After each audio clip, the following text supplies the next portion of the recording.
If your job at a healthcare facility includes disinfecting against viruses, you know prevention is the best medicine, and maintaining healthy spaces starts with a healthy cleaning routine. Grainger's world-class supply chain helps ensure you have the quality products you need when you need them, from disinfectants and cleaning supplies to personal protective equipment, so you can help deliver a clean bill of health. Call 1-800-GRAINGER, click Grainger.com, or just stop by. Grainger, for the ones who get it done.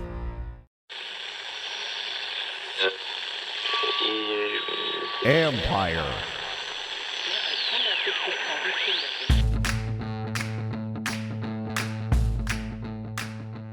Jaden Daniels does it again.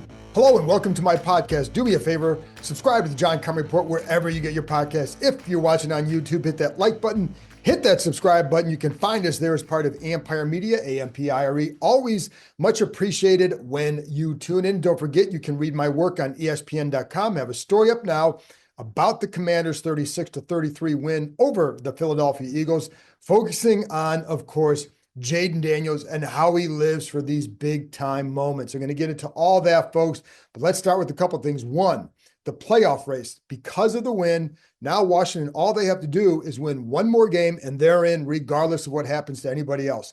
Seattle losing to Minnesota basically eliminates the Western team from a wild card spot. So the Rams or Seattle or whomever is going to have to get in by winning the division. The only team that can hurt the Commanders or beat out the Commanders are the Atlanta Falcons. They'd have to win in at Washington next week. And then the Commanders would have to lose in Dallas in the finale. And Atlanta, of course, would have to beat Carolina in the finale as well. So Commanders are in really, really good shape, folks. And it's because of an improbable win. I don't know. It's hard to describe just what we saw today. And I don't know if I'm going to do a good job of doing that because there's so much going on. 5 turnovers. Do you know when the last time they won a game with 5 turnovers? 2002. Do you know how many games they've won like doing that since 1983? 3. That's how improbable it was. And then you're doing it against a team that had won 10 in a row, a team that is fighting for the home field advantage in the NFC. Now, I know Jalen Hurts was out. He got knocked out in the first quarter. That, of course, is a big loss for Philadelphia. However, the Eagles still scored. Now, he makes a difference in that offense for sure. But the person who makes that offense go is Saquon Barkley. What makes that offense really, really go is that offensive line. They still had A.J. Brown, still had Devontae Smith.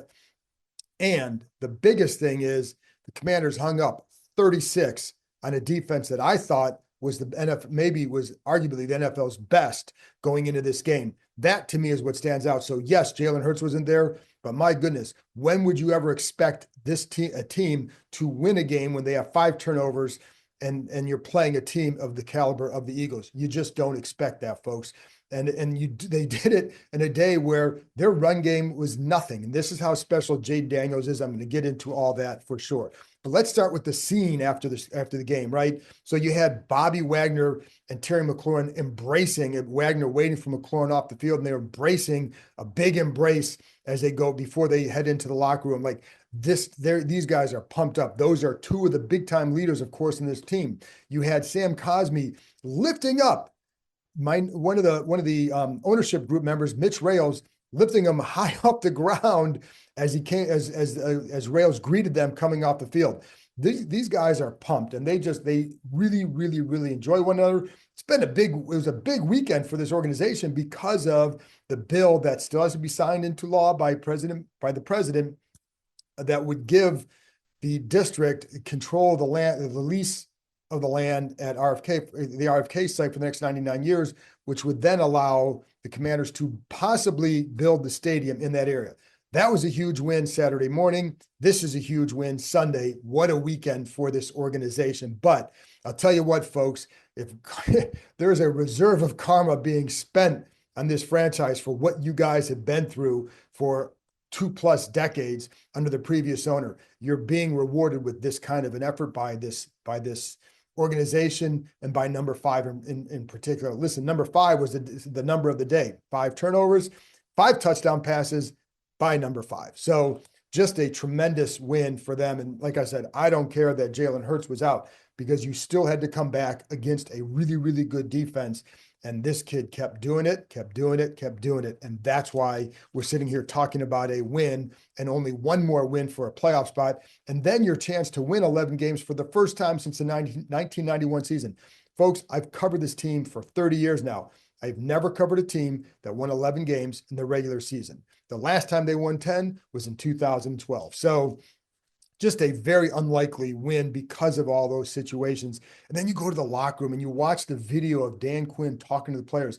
You can see how close this group is when you watch that, and at the end of it, you have Terry McLaurin presenting a game ball to Dan Quinn because he became the first coach in franchise history to win 10 games in his first season.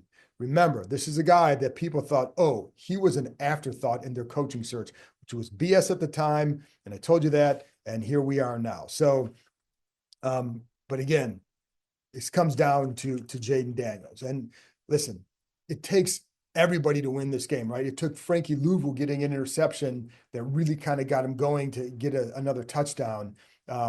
It takes a lot, right? I'll get more on the defense down the road, but it's not just Jaden Daniels, but he's the guy that makes this work. He's the guy that gives them hope and the belief that they can go out and do it. It's funny because after the game, the whole talk is like about his poise and calmness in the pocket.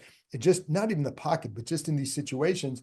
And as Sam Cosme told me, he said, because of the way he is, it keeps everybody else calm. And he even said, like, I'm glad he's our QB. But they've been saying that all year. This is nothing new. What we saw today is a continuation of what makes this kid special. In the final 2 minutes of games this season, he is as I say right now, because sometimes this changes based on how the numbers go in other games. But as I talk right now, he is the NFL's highest rated quarterback in the final 2 minutes of games. The only one rated ahead of him is Dak Prescott, but I'm going to exclude him and say quarterbacks who have started at least 10 games this year, because Dak Prescott only threw like 5 passes, I think, in the final 2 minutes of the game. Daniels has thrown 26. So, and he has an NFL high 4 touchdown passes in the final 2 minutes. So this is who he is. And he's just a special player. I don't know how else to say it. 3 touchdown passes in the fourth quarter.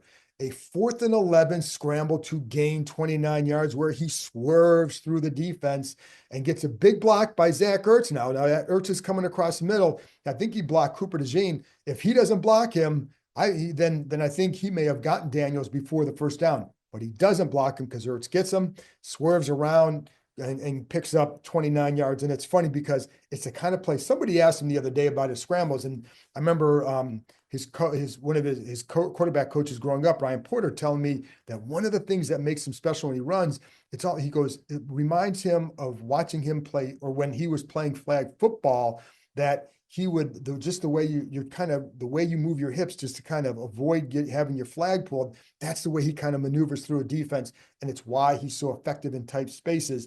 It just may be a skill, but it's probably why he was really good in flag football. But anyways, that's the kind of stuff that happens to this young man, and that's why it's really going to be fun for everybody to watch. He's a rookie, folks. He's only a rookie. And that's the thing, is even Cosme said, like, he's doing all this stuff, or McLaurin said, and he's going to get better. There's still another level for him to reach to, because it's one of the things that McLaurin, I think it was, I can't remember who it was, told me this the other day, but that one of the things that stood out, and I wrote a story on Daniels over the weekend. One of the things that stood out was that, he doesn't get complacent. And I think that's a key, right? He doesn't get complacent. And because, it's Marcus Mariota. Geez, my memory's going already. Marcus Mariota said one of the things that stood out to him is that he doesn't get complacent. So, it would be easy when you have the success he has had early in his career to just kind of think, oh, this is how it's going to be. But instead, he's a guy that continues to show up every day at the same time, and work, go through the walkthroughs, do all this stuff, be prepared. And we're seeing the results of that now. It's funny because the situational work matters here. And one of the things, and I wrote this story on Dan Quinn about a month or so ago, and in there I talked about some of the lessons you learn from Atlanta, one of which is that he does a lot more situational work than he did in Atlanta. And Logan Paulson has said they did a lot of it with the Falcons, but it's more now, to the point that, players are saying, like, it felt like they were in practice on that last drive, that game-winning drive. So it felt like it was at practice, just the way they got up to the line, getting the ball out, getting the cadence out, the play out, etc. There was no panic to anybody because they've been through this before. So Terry McLaurin even said that like Dan Quinn would early in the year, early in training camp, would get on guys during these situations in practice if they weren't handling it right, to the point where he yelled at McLaurin, or he got on McLaurin one time because McLaurin tried to get extra yards in the so what they would in a situation where he needed to get out of bounds rather than because you need the clock. So they drilled it that hard, and so he would put on like 35 seconds left. You're at this yard line. You need a touchdown. A minute left. You need to go 60 or 50 yards for a field goal attempt. Those kind of things routinely they would do. But he would get on guys if it wasn't done right, if they weren't doing it to the speed or the level they needed to. They worked and worked and worked on it. We see it pay off time and time again for these guys in those end of the game situations. I mean, this is back-to-back games, folks, where it comes down to almost pretty much the final. It is to the final play. Get the 2-point stop against the Saints. You had a Hail Mary against the Bears. You had a game-winning drive against the Giants. You had an end of the, near end of the game, incredible touchdown pass to Terry McLaurin against the Bengals. I mean, it just keeps happening. And yes, some of that is like, oh, it's hard to sustain that. Well, yeah, but it's also the residue of what they do during the week. And to me, it's a lot of this is just how Jaden Daniels is. As he said, he loves being in these situations, and Dan Quinn said that he became a heavy hitter tonight. And I agree, like that was impressive. And again, Jalen Hurts doesn't play defense, folks, and the Eagles had all their defensive guys, and that's a damn good defense. And we saw what happened the first time around, and in even this game, saw McLaurin being moved around a lot more. But here's the other part. The receivers, Olamide Zaccheaus, 5 catches for 70 yards. Jamison Crowder, 2 catches, 15 yards, but 2 touchdowns. Zaccheaus, 2 touchdowns.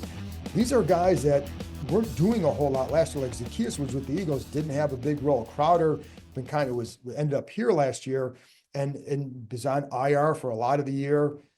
But you stay sharp, and he's a veteran. There's still things he can do, and you saw it on his touchdown pass, on his touchdown catches, because he just knows how to run routes, and he gets open. He knows how to get open quick. He's got good feet.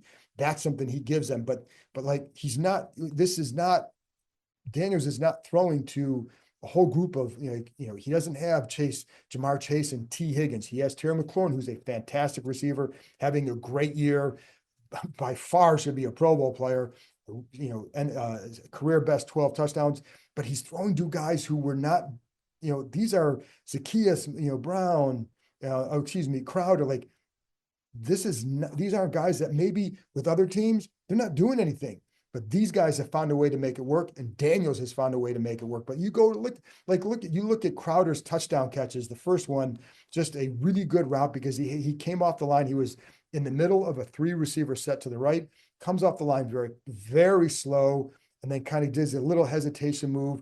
The safety, Gardner Johnson, kind of forces him to sit, and he just curls behind him over the middle for the touchdown. On the game-winning score, this is where the practice comes in, because they practiced this play on Friday, got the same look they got on Sunday, which is 2 safety look.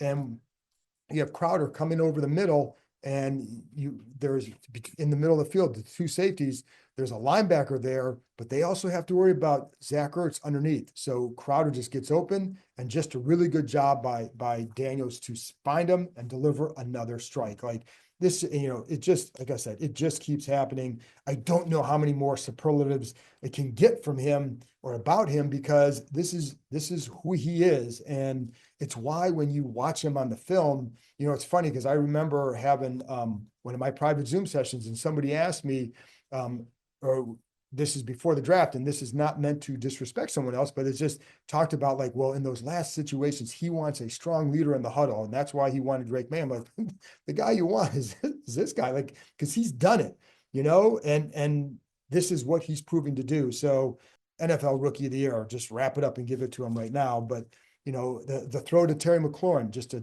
drop in the bucket, but a terrific catch by McLaurin, an over the shoulder catch, and it's funny because people up here, if you remember Willie Mays making an over-the-shoulder catch in the 54 World Series, you've probably seen some highlights. That's what it reminded people of. But it's one of the things that Dan Quinn talked about too in his post-game press conferences with McLaurin is just what a good tracker of the ball he is. And that it's why he's such a good downfield target.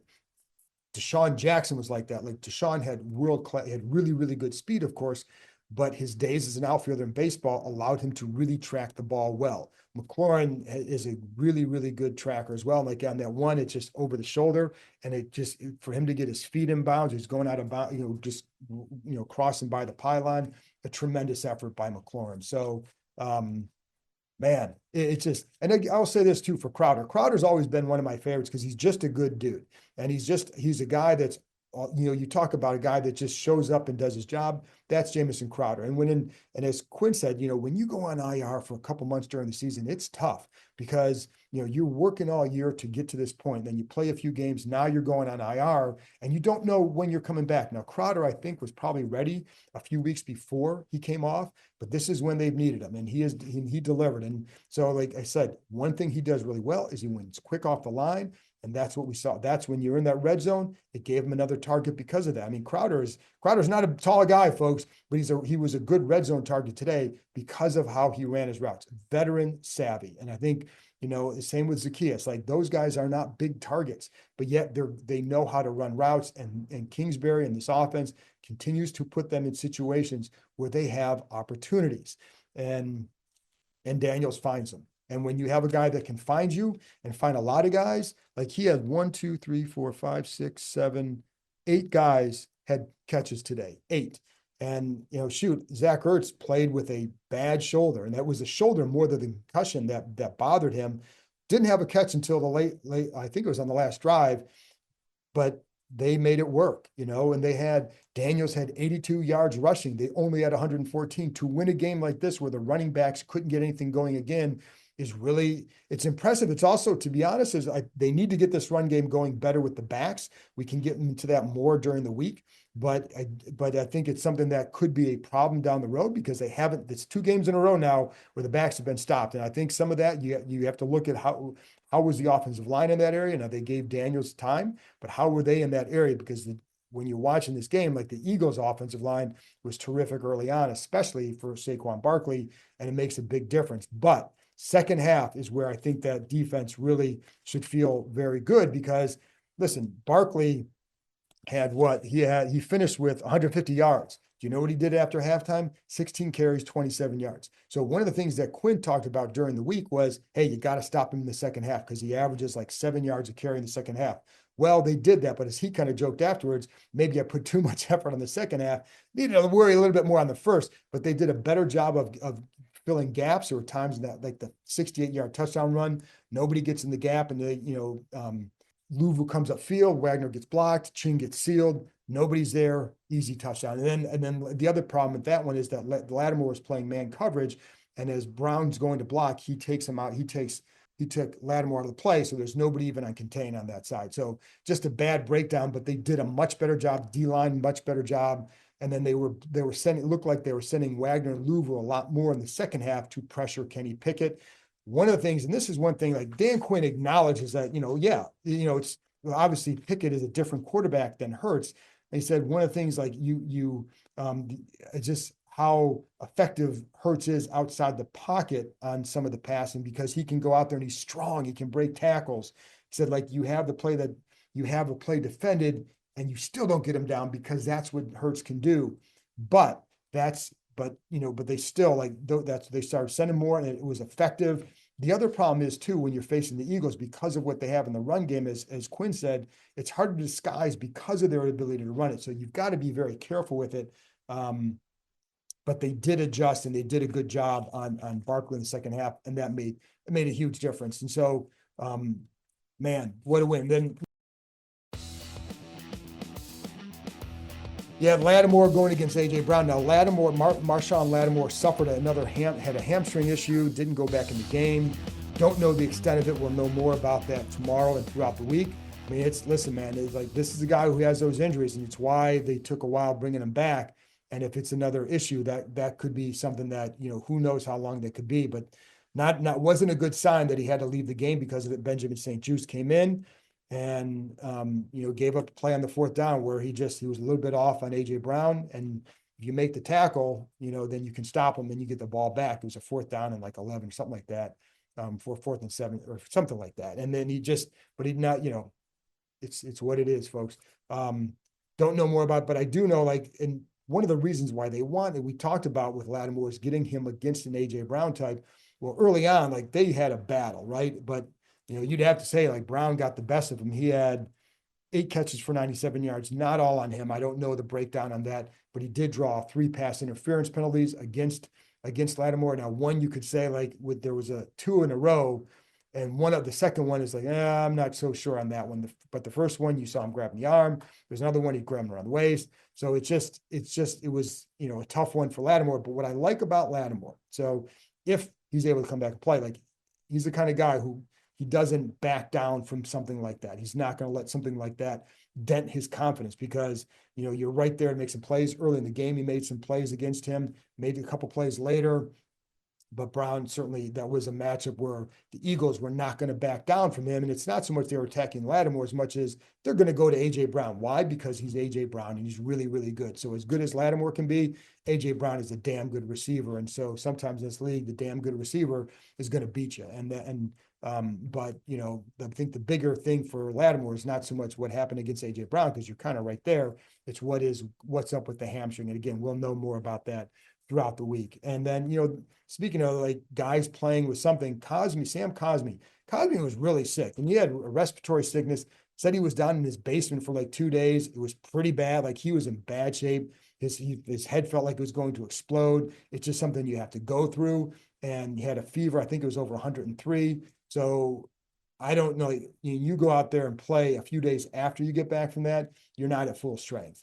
And there were a couple of times where you wondered about that. How did it impact him? Because I think there was for the 4th down play, looks like he lost his guy there. And you wonder, what kind of strength does he have to play in a game like this? And I think after that, it seemed like he settled down. But that's a tough, John Bates went through that as well. I don't know if it was quite to the level of Cosmi, but that was kind of a brutal weekend for Cosmi for sure. So last thing, folks, is, there's a couple of things. One, there's a reason why Dan Quinn picked for the captains for this week Bobby Wagner, Terry McLaurin, and Jeremy Reeves. As Quinn said, I would follow those guys anywhere. But they knew the magnitude of this game. They knew how significant it could be. I think one of the traits this team absolutely has, and this is as much as I talk about Jaden Daniels, but it's a trait of this team. Yes, Jaden Daniels is special, but you have to maintain a certain belief for everybody in this game. And even Daniel said he doesn't think he's going to lose until there's 0 seconds left on the clock.